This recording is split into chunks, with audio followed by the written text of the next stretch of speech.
विकास कौशल जी। राधे राधे महाराज जी। महाराज जी, मेरी जिंदगी में बहुत कुछ ऐसे बात हुई कि जिसमें मेरे को हनुमान जी की प्रत्यक्ष कृपा का आभास हुआ। महाराज जी, मैं हनुमान जी का शुक्रिया कैसे कर सकता हूँ? पिता का कोई शुक्रगुजार होता है? माता को कोई थैंक यू बोलता है? अपनी माँ को कोई थैंक यू बोलता है? गुरु को कोई थैंक यू बोलता है क्या? अरे ये संबंध ऐसे हैं कि उनको करना ही होगा। माँ का कार्य है पुत्र को दुलार करना, पिता का कार्य है पुत्र का पालन करना।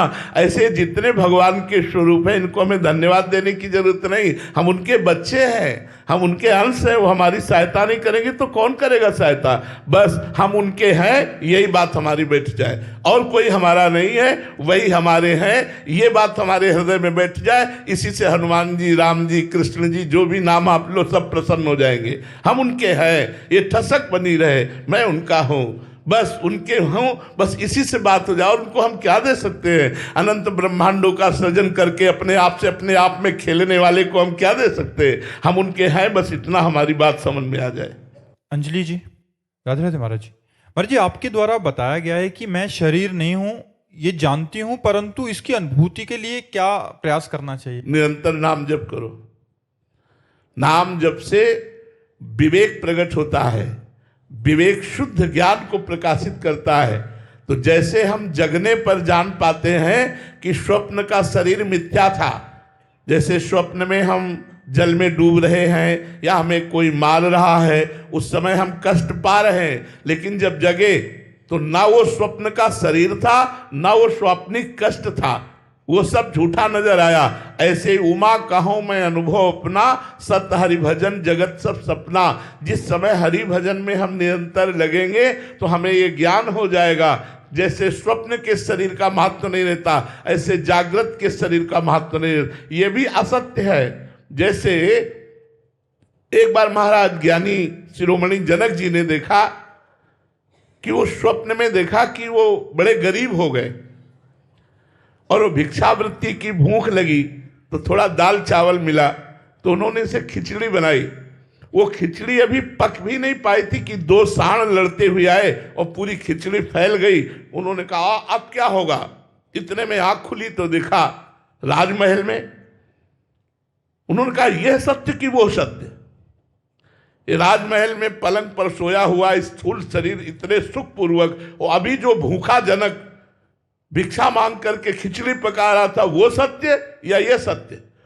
अब सभा में जाकर के जिस विद्वान से पूछते कि ये सत्य कि वो सत्य, तो कोई उत्तर न दे पाता, क्योंकि ये और वह का लक्ष्य नहीं समझ पाते। अष्टावक्र जी महाराज को जब पता चला कि हमारे पिता को नजर कैद कर लिया गया है उत्तर ना देने पर, तब वो पहुंचे। बालक ही थे पर बहुत बड़े ज्ञानी महात्मा थे। जे ही जनक की सभा में पहुंचे तो पूरी सभा देखकर हंस दिया। तो उनका जनक, मैंने तो सुना था तुम्हारी सभा ज्ञानियों की सभा है, लेकिन यहां तो सब अज्ञानी बैठे हुए हैं, क्यों? जनक जी ने कहा ऐसा क्यों आप सभा के लिए? बोले हंसे क्यों?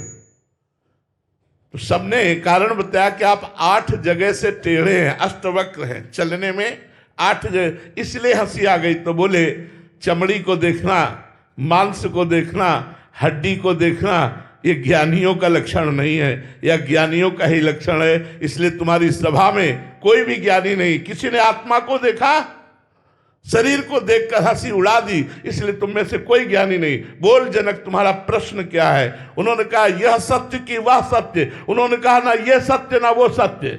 जब स्वप्न में था तो स्थूल देह जो जनक है वो विस्मरण में था, जब जागृत में था तो जो स्वप्न में जनक था उसका विस्मरण था। इसलिए स्थूल सूक्ष्म कारण तीनों शरीर मिथ्या होने के कारण ये तुम्हारा यह और वह दोनों असत्य है। सत्य है यह और वह कुछ साक्षी जो जानने वाला है।